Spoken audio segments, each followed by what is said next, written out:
Drops by pijon95. Have you noticed? She asked while looking outside. The careless wind made the upside trees dance peacefully. Upside trees? What the hell is that? Notice what? The old woman was too immersed in her cooking that she didn't even bother to turn around to see what the little girl was talking about. It hasn't rained. Oh really? It hasn't rained. The smell of the soup was so powerful that it covered every corner of the room.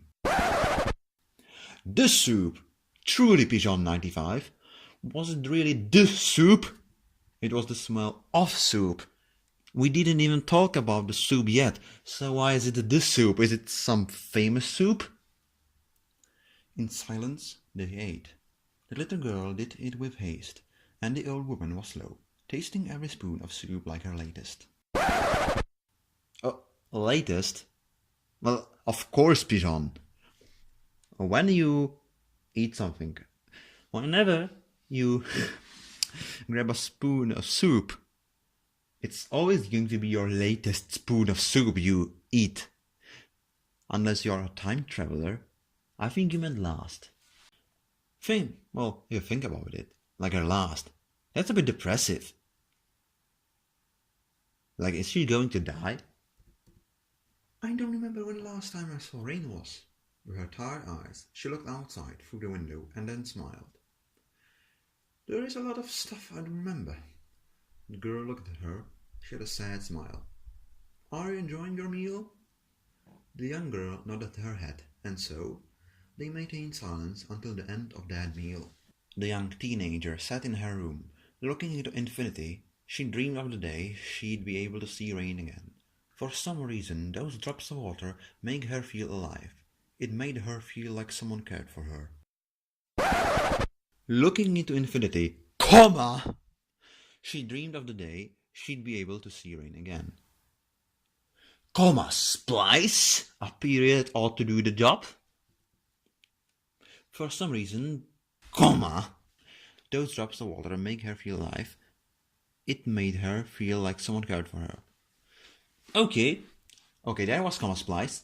But you could say that it was a good use of splice. You could argue that it was very closely linked and for artistic purposes that splice made sense. But violation of parallelism.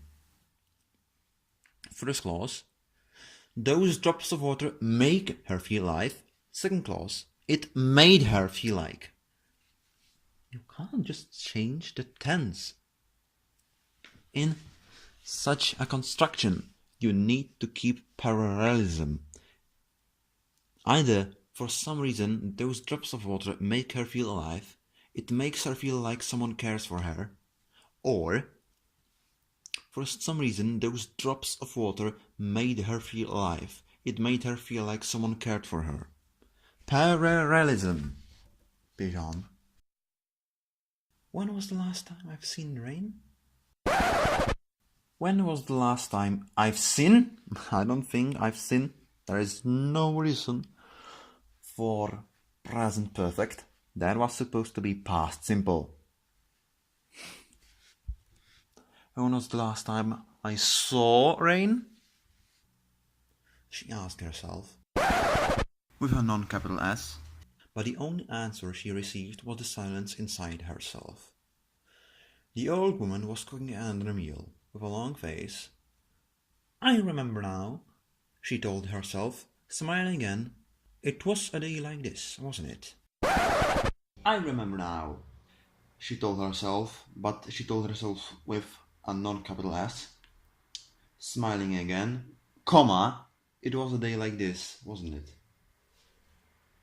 There was no wind that day, and the only sound was one of her stirrings. She heard steps behind her, just like in the past. I made you something to eat before you go. The young woman stops herself in front of the door. Stops herself? Why stops? Why are we suddenly jumping into the present tense?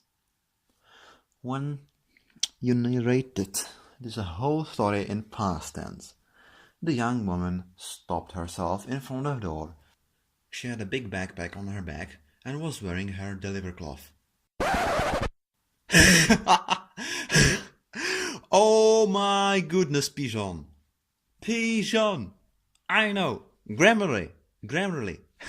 Oh my god, Grammarly always corrects Delver to deliver. Oh my god, it's so silly in that regard. She stood silent for a second. I need to go down.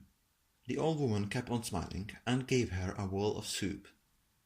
Don't we all? She looked at that young woman go down. It was a day like this indeed, last time I saw those drops of water falling. She sat on her old chair in loneliness. Comma! Now I remember why I wanted to forget. That day, it rained for the last time in the abyss.